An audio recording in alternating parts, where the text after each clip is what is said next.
Bonjour et bienvenue dans les suggestions cinéphiles de l'Odyssée. Comme d'habitude, prenez bien soin de vous, pratiquez la proximité cinéphile, exercez votre vigilance démocratique pour ne pas être infantilisé ou transformé en esclave consentant par les temps qui courent.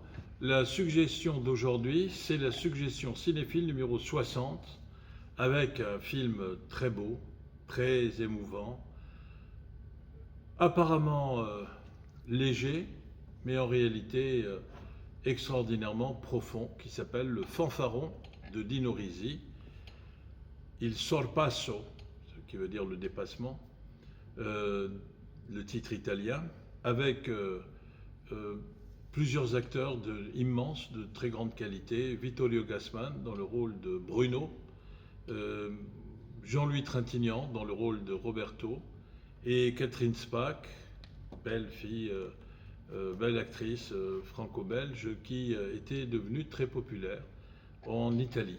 Elle n'avait plus au regard des producteurs et du public.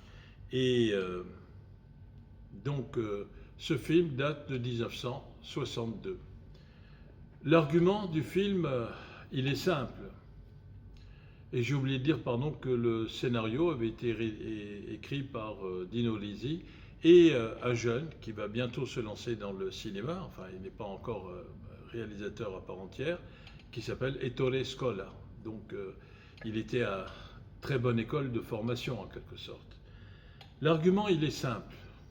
Nous sommes le 15 août à Rome, il fait chaud, il fait beau, mais les rues sont désertes. Un peu comme pendant une période de confinement, ou alors comme dans certains tableaux de Chirico, peintre surréaliste.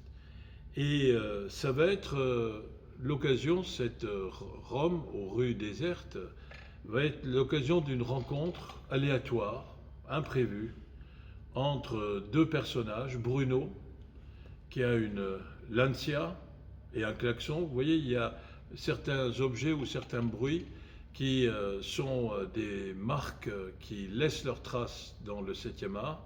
Eh bien, le klaxon à l'italienne, enfin très clinquant, très pompier, de sa Lancia, a laissé des traces évidemment et des souvenirs pour ceux qui aiment le cinéma et plus particulièrement ce film.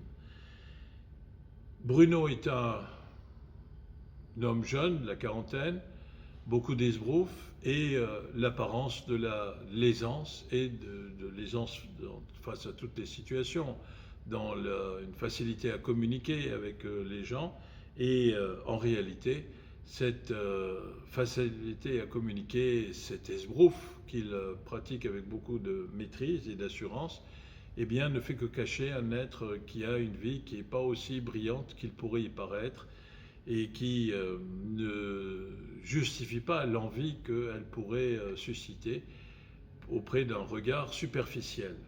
Et de l'autre, un étudiant en droit qui prépare ses examens en ce 15 août, timide, un peu introverti, Roberto, incarné par Jean-Louis Trintignant. Leur rencontre est fortuite, elle aurait aussi bien pu ne pas avoir lieu, et cette rencontre va transformer le destin de ces deux personnes et surtout du personnage de Jean-Louis Trintignant. Alors, ce qu'il faut savoir, c'est que ils vont partir en périple ensemble, une espèce de road movie autour de Rome, qui est tout à fait improvisé. Et ça va être l'occasion de voir toute une série de portraits, de paysages humains, en quelque sorte, qui vont montrer un peu les différents ingrédients de la composition sociale et humaine de cet espace italien qui est à Rome. On rencontre au fil du parcours, on se rend compte que le personnage de Jean-Louis Trintignant est évidemment fasciné par l'aisance, la facilité comportementale de Bruno, de Vittorio Gassman, mais qu'en réalité, le personnage de Bruno, donc Vittorio Gassman, il a plein de points faibles, de zones d'ombre dans la réalité de sa vie. Des zones d'ombre que son exubérance extravertie a tendance à cacher, mais n'est pas capable de gommer pour autant. Le fait qu'il n'a pas de bonne relation avec sa femme, qui est aussi une belle femme d'ailleurs, qui est fatiguée évidemment. Autant un personnage comme ce fanfaron peut être séduisant, fascinant à court terme, le temps d'une journée ou d'une semaine, autant on emporte le vent, dirait l'autre, autant quand on s'inscrit dans une durée longue, eh bien ça devient plutôt fatigant et énervant, et donc il y a une distance et une froideur dans les relations avec sa femme, ainsi qu'avec sa fille, interprétée par la belle Catherine Spaak, qui d'ailleurs, probablement d'un point de vue psychanalytique, compense en ayant une relation avec un homme qui pourrait avoir l'âge de son père, ou même être un peu plus âgé que son père. Donc le jeune Jean-Louis Trintignant découvre à la fois la fascination pour le personnage de Bruno, et en même temps que ce personnage a des limites. Et je ne vous raconte pas la fin, mais le titre italien laisse présager le dépassement en voiture.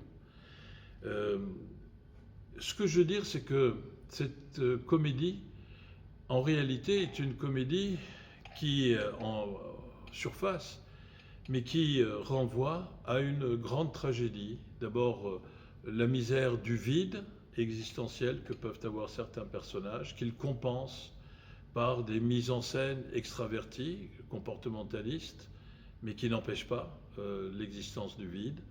Et puis, il y a en même temps, à l'arrivée ou au départ, la mort. Ce film est extraordinaire parce qu'il vient nous rappeler avec beaucoup de doigté, de délicatesse, en évitant tous les pathos mièvres, dégoulinants, de bonne intention peut-être, mais très lourds ou lourdingues même. Il évite ce pathos et avec beaucoup de doigté, il vient nous rappeler que la vie et la mort sont les deux faces d'une seule et même réalité, et que un personnage comme le personnage de Bruno est quelque chose comme la figure prosaïque, si vous voulez, du destin à échelle humaine,